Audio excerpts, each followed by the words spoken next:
Good evening, everyone. I'm Riley King, and welcome to the Riley King Newscast right here on the Riley King Network. Let's begin. First up, Veterans Home suspends visit because of norovirus outbreak.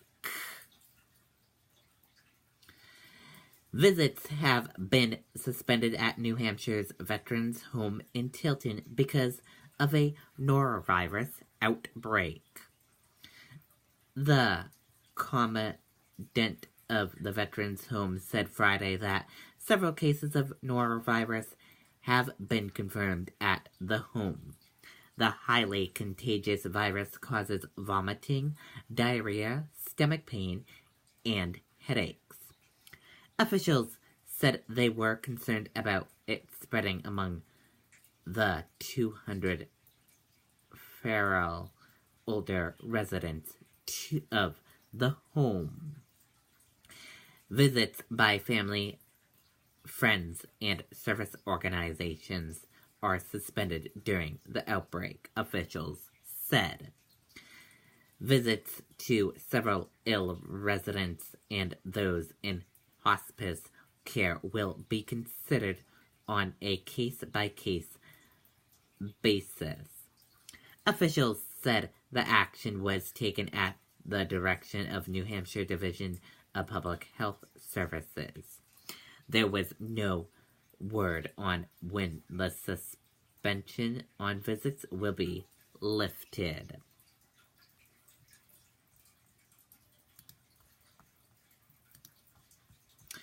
Father reunited with infant who went missing with grandfather for hours.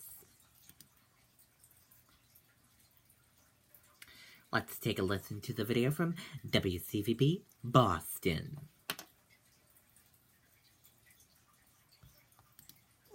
Oh, I love cream cheese. How about you?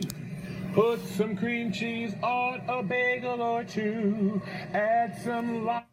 Spoke with the father of that little baby. He lives here in Revere. So relieved tonight that police were able to find his daughter and his father. We actually spoke with him while he was in the ambulance headed to the hospital. He is relieved tonight that she is okay and that his father is okay. He tells me his father's not familiar with this area and took the little girl for a walk today, but what was supposed to be a 20-minute walk turned it into a 2-hour walk because they got lost. That prompted a huge police search in this area. They ended up about 2 miles away in Everett. Now, the grandfather apparently has dementia, which of course made this much scarier for the family. Again, as I mentioned, we just spoke with that girl's dad. You can hear the sirens as he travels in the ambulance on his way to Mass General. Oh my gosh. Thank you so much for all the police, what they did for us. All departments, all the people that help us. Someone just called.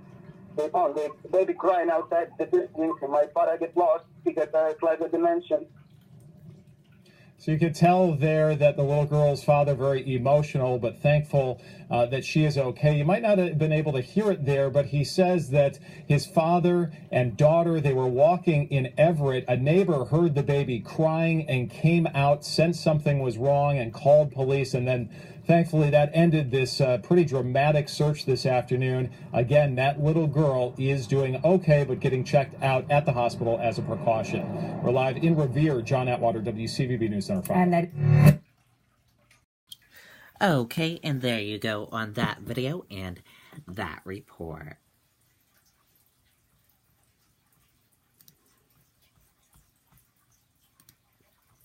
"14 years later, where is Maura Murray?" Let's take a listen to the video from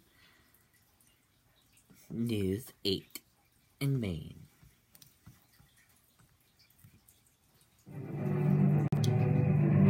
No one is born an Olympian. Olympians are made, molded from more.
Okay, and there you go on that video.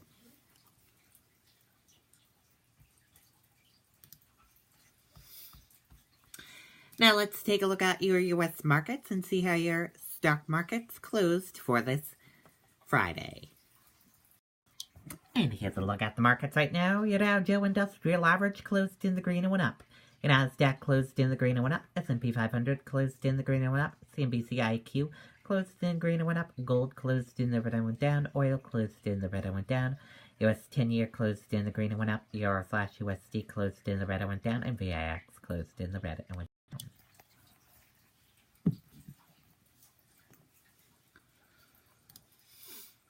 Dow bounces more than 300 points Friday, but still posts worst week in 2 years. The Dow Jones Industrial Average rebounded more than 300 points Friday, appearing deep losses for investors in what still amounted to be the worst week in 2 years. Chief of Staff John Kelly expressed to President Trump willingness to resign. Source. Let's take a listen to the video from ABC News.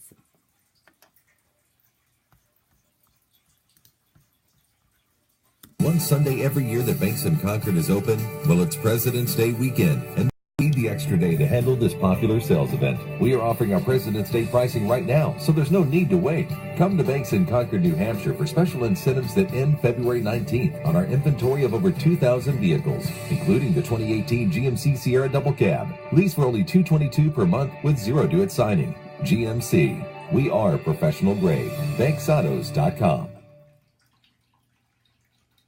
A growing firestorm over the top aide Rob Porter forced out after 2 ex-wives accused him of abuse. Our senior White House correspondent Cecilia Vega has the latest. And Cecilia, I was watching your colleagues in the briefing room yesterday. Chief of Staff John Kelly, other top aides facing mounting questions. How long do they know about these allegations, and why didn't they take action? Yeah, George, and you probably saw that the White House didn't have very many answers to any of those questions. Now that this story has exploded, Rob Porter is officially off of the job. He packed up his office here yesterday and left. This after the White House had initially said he would stay on the job after resigning to oversee a smooth transition. With the West Wing in crisis mode, overnight Chief of Staff John Kelly sent a letter to staffers telling them the White House takes matters of domestic violence very seriously. This as the administration faces mounting questions about exactly how long Kelly knew of those bombshell abuse claims made by former Staff Secretary Rob Porter's 2 ex-wives.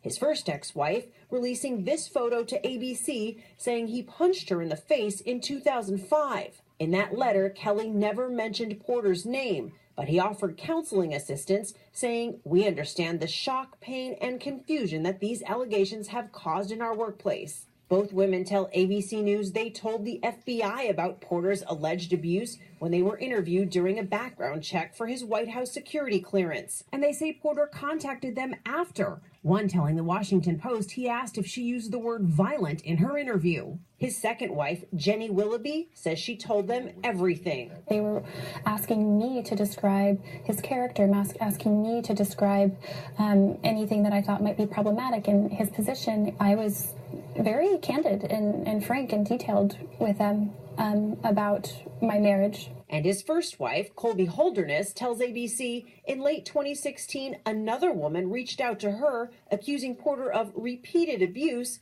saying he's legitimately susceptible to blackmail and shouldn't have that clearance. According to the Washington Post, White House counsel Don McGahn was made aware of the abuse allegations at least 3 separate times, and that Kelly knew about them as early as this fall. When the allegations first broke, Kelly called Porter a man of true integrity and honor. But Kelly's second statement said he was shocked by the new allegations and that there is no place for domestic violence, but that every individual deserves the right to defend their reputation. The White House saying Kelly's new statement was largely prompted by the release of the graphic photos. Are you saying that the chief of staff of this White House had no idea that Rob Porter's 2 ex-wives had domestic violence allegations against him when they made those claims to the FBI, that John Kelly did not know that? How is that possible? The chief of staff did not know that. And the chief of staff does not get detailed updates about what may or may not have been alleged.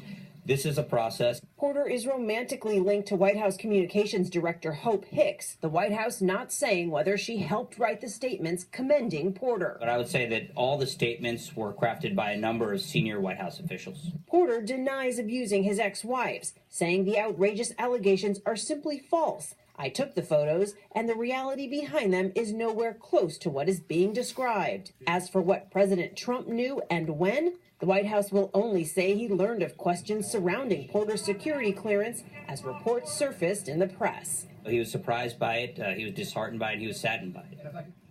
So now a rare admission of fault from this White House. That Deputy Press Secretary Raj Shah says that they could have done better, George, in dealing with this situation. Right, Cecilia, but it's not just messaging right now. More questions for John Kelly about how he's managing the White House and whether others have issues with their security clearances.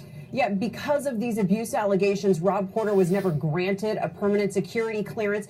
He basically was here for a full year working on a temporary pass because of these allegations. And he wasn't alone. Jared Kushner, the president's own son-in-law, is still on one of these temporary security clearances. We're told that John Kelly has been frustrated by the number of aides still on these essential temporary passes. Sources tell us there's been some chatter here in the West Wing about possibly letting these people go. But so far, George, no plans to carry any of this action out. Cecilia Vega, thanks very much. Okay, and there you go on that report.